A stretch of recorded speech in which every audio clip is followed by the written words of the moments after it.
ആലപ്പുഴ മാന്നാറിലെ കലയുടെ കൊലപാതകത്തിൽ ദുരൂഹതയേറുന്നു. ഒന്നാം പ്രതി അനിൽകുമാർ കൂട്ടുപ്രതികൾ അറിയാതെ മൃതദേഹം മാറ്റിയെന്ന് സംശയം. ഇസ്രായേലിലുള്ള അനിൽകുമാർ രക്താതിമർദ്ദത്തെ തുടർന്ന് ആശുപത്രിയിലെന്ന് സൂചന.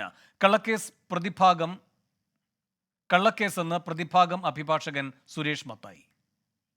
പോലീസ് പ്രാഥമികമായി ഇവരെ ക്വസ്റ്റ്യൻ ചെയ്തു.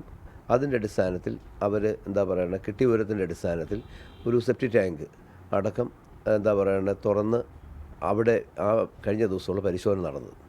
ആ പരിശോധനയുടെ ഭാഗമായിട്ട് എന്ത് തെളിവാണ് കിട്ടിയെന്നുള്ളത് നമുക്കിപ്പം റിമാൻഡ് റിപ്പോർട്ട് കൊണ്ടോ അല്ലെങ്കിൽ അതോടൊപ്പം ഉള്ള കസ്റ്റഡി ആപ്ലിക്കേഷൻ കൊണ്ടോ ഒന്നും തന്നെ വ്യക്തമല്ല. അവിടെ ഈ നടത്തിയ പരിശോധനയെ സംബന്ധിച്ചുള്ള യാതൊരു വിവരങ്ങളും റിമാൻഡ് റിപ്പോർട്ടിനകത്തും ബാക്കിയുള്ളതിനകത്തും ഇല്ല. ഒന്നാം പ്രതി എന്ന് പറയുന്ന അനിൽ, ആ അനിൽ ഇവിടെ ഇപ്പോൾ സ്ഥലത്തില്ല. പിന്നെ അയാൾ വരണം. അയാൾ വന്നതിന് ശേഷം മാത്രമല്ലേ ഇതിനകത്ത് മറ്റ് ഒരു പ്രോഗ്രസ്, അന്വേഷണത്തിൻ്റെ പുരോഗതി ഉണ്ടാകണമെങ്കിൽ ആ ആളുടെ സ്റ്റേറ്റ്മെൻറ്റ് എടുക്കാതെ കഴിയില്ല. ക്രൈംബ്രാഞ്ച് ഉദ്യോഗസ്ഥരടക്കം 21 പേരെ ഉൾപ്പെടുത്തി അന്വേഷണ സംഘം വിപുലീകരിച്ചു. കസ്റ്റഡിയിലുള്ള 3 പ്രതികളെയും ഇന്ന് വിശദമായി ചോദ്യം ചെയ്യും. പ്രതികൾ കസ്റ്റഡിയിൽ കഴിയുന്ന മാന്നാർ പോലീസ് സ്റ്റേഷന് മുന്നിൽ നിന്ന് മനീഷ് മഹിപാലും ഒന്നാം പ്രതി അനിൽകുമാറിന്റെ വീടിന് മുന്നിൽ നിന്ന് AV ജയശങ്കറും ചേരുന്നു. തത്സമയ വിവരങ്ങളുമായി ആദ്യം AV ജയശങ്കറിലേക്ക്. ജയശങ്കർ, ഈ അനിൽകുമാറിന്റെ വീട്ടുകാരതെ പറ്റി എന്താണ് പറയുന്നത്? അന്വേഷണ സംഘത്തെ വിപുലീകരിക്കുകയൊക്കെ ഉണ്ടായല്ലോ. കഴിഞ്ഞ ദിവസം അവിടെ വന്ന് ഈ പോലീസ് വിവരങ്ങൾ ശേഖരിക്കുകയും ചെയ്യുകയുണ്ടായി. എന്തൊക്കെയാണ് ഇതേപ്പറ്റിയൊക്കെ അറിയാൻ കഴിയുന്ന കൂടുതൽ വിവരങ്ങൾ?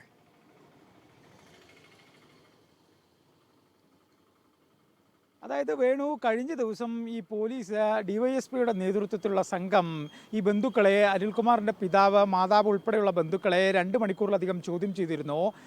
ഇയാളെ കുറിച്ചുള്ള കാര്യങ്ങളാണ് പോലീസ് ചോദിച്ചറിയുന്നത്. ഒപ്പം തന്നെ ആ ഒരു ഘട്ടത്തിലാണ് കുടുംബം ഇദ്ദേഹം അസുഖബാധിതനായി ആശുപത്രിയിലാണെന്ന വിവരം പോലീസിനെ അറിയിക്കുന്നത്. പക്ഷേ പോലീസ് ഇക്കാര്യം പൂർണ്ണമായി അംഗീകരിച്ചിട്ടില്ല. കാരണം ഈ അവിടെ തുടരാനുള്ള ഒരു നാടകങ്ങളുടെ ഭാഗമാണോ ഈ ആശുപത്രിവാസം എന്ന കഥ എന്നാണ് പോലീസിൻ്റെ ഒരു സംശയം. ഇക്കാര്യത്തിൽ പോലീസ് കൂടുതൽ വ്യക്തത തേടുന്നുണ്ട്. ഒപ്പം തന്നെ ഈ പോലീസ് പറയുന്നത് ഈ കുടുംബത്തിൽ നിന്ന് തങ്ങൾക്ക് ലഭിക്കേണ്ട പിന്തുണ, സഹകരണം എന്ന് പറയുന്നത് തെളിവുകളുടെ രൂപത്തിലാണ്. ഈ കാര്യങ്ങളെക്കുറിച്ച് ഏതെങ്കിലും തരത്തിലുള്ള അറിവുണ്ടെങ്കിൽ കുടുംബം അത് പോലീസിനോട് പങ്കുവയ്ക്കാൻ തയ്യാറാകണം. അങ്ങനെയെങ്കിൽ ഇതിൻ്റെ അന്വേഷണം എളുപ്പമാകും, കാര്യങ്ങൾ മുമ്പോട്ട് കൊണ്ടുപോകാനാകുമെന്നാണ് പോലീസ് പറയുന്നത്. പക്ഷേ അത്തരത്തിലുള്ള വിവരങ്ങൾ കുടുംബം പങ്കുവയ്ക്കുന്നില്ല.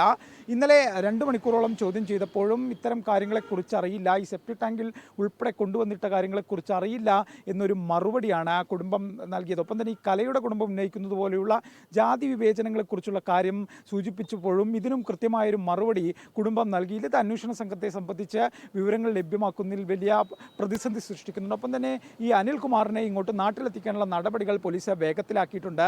കാരണം ഒന്നാം പ്രതി ഈ കാര്യങ്ങളെക്കുറിച്ച്, ഈ കൊലപാതകത്തെക്കുറിച്ച് പൂർണ്ണമായ അറിവുള്ള ഒരു വ്യക്തി ഈ ഒന്നാം പ്രതി മാത്രമാണ്. അതുകൊണ്ട് തന്നെ ഇയാളെ എത്തിച്ച് ചോദ്യം ചെയ്യുക എന്നത് കേസിനെ സംബന്ധിച്ച് നിർണായകമാണ്. ഈ സാഹചര്യ തെളിവുകൾ ഉൾപ്പെടെ കോടതിയിൽ സമർപ്പിക്കാൻ ഇത് ആവശ്യമാണ്. അതുകൊണ്ട് തന്നെ വിദേശകാര്യ മന്ത്രാലയവുമായി ബന്ധപ്പെട്ട് ഇയാൾ എത്രയും വേഗം നാട്ടിലെത്തിക്കാനുള്ള കാര്യങ്ങൾ പോലീസ് നീക്കുകയാണ്. ഇന്ന് തന്നെ ഇതുമായി ബന്ധപ്പെട്ട പേപ്പർ വർക്കുകൾ പൂർത്തിയാക്കാനാണ് നിലവിൽ പോലീസിൻ്റെ തീരുമാനം. എന്തായാലും കുടുംബം ഇന്ന് രാവിലെ പിതാവുമായി മറ്റും നമ്മൾ സംസാരിച്ചു. അദ്ദേഹം ക്യാമറയ്ക്ക് മുമ്പിൽ വരാൻ തയ്യാറല്ല. പക്ഷേ തൻ്റെ മകനെക്കുറിച്ച് നിരന്തരമായി മകനെ ബന്ധപ്പെടാനാകുന്നില്ല. കഴിഞ്ഞ ദിവസം മകൻ്റെ ഭാര്യയുമായി വിളിച്ചൊരു ഘട്ടത്തിലാണ് ഇത്തരത്തിൽ അസുഖ വിവരം അറിഞ്ഞത്. തനിക്ക് വിളിച്ചാൽ ലഭിക്കുന്നൊരു സാഹചര്യമല്ല ഉള്ളത്, ആശുപത്രിയിലാണെന്നൊക്കെ അദ്ദേഹം പറഞ്ഞു. ഒപ്പം തന്നെ ഈ കുടുംബം ഈ കഴിഞ്ഞ കുറച്ച് ദിവസമായി വലിയ തരത്തിലുള്ള ഒരു മാനസിക സമ്മർദ്ദം അനുഭവിക്കുന്ന കാര്യവും അദ്ദേഹം രാവിലെ പറയുകയുണ്ടായി. ഒപ്പം തന്നെ ഈ സംഭവത്തെക്കുറിച്ച് അറിയില്ലെന്ന് പോലീസിൻ്റെ അടുത്ത് പറഞ്ഞ അതേ കാര്യങ്ങൾ നമ്മുടെ മുന്നിലും അദ്ദേഹം ആവർത്തിക്കുന്നൊരു സാഹചര്യമുണ്ട്. എന്തായാലും പോലീസ് ഈ അനിൽകുമാറിനെ നാട്ടിലെത്തിക്കാനുള്ളൊരു ശ്രമത്തിലാണ്. കുടുംബം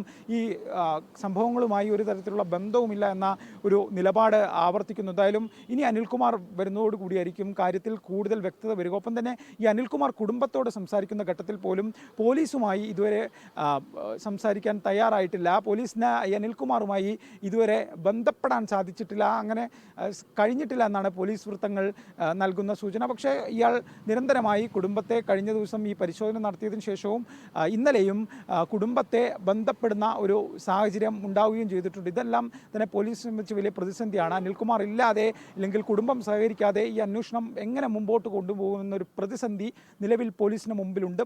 അത് മറികടക്കാനാണ് നിലവിൽ കസ്റ്റഡിയിലുള്ള 3 പ്രതികളെ പോലീസ് വിശദമായി ചോദ്യം ചെയ്യുന്നത്. ഇവരിൽ നിന്ന് കൂടുതൽ വിവരങ്ങൾ ലഭിക്കുമെന്നാണ് പോലീസിൻ്റെ പ്രതീക്ഷ. ഒപ്പം അനിൽകുമാർ കൂടി എത്തുന്നതോടെ ചിത്രം വ്യക്തമാകുമെന്നും പോലീസ് കണക്കുകൂട്ടുന്നു. വേണു.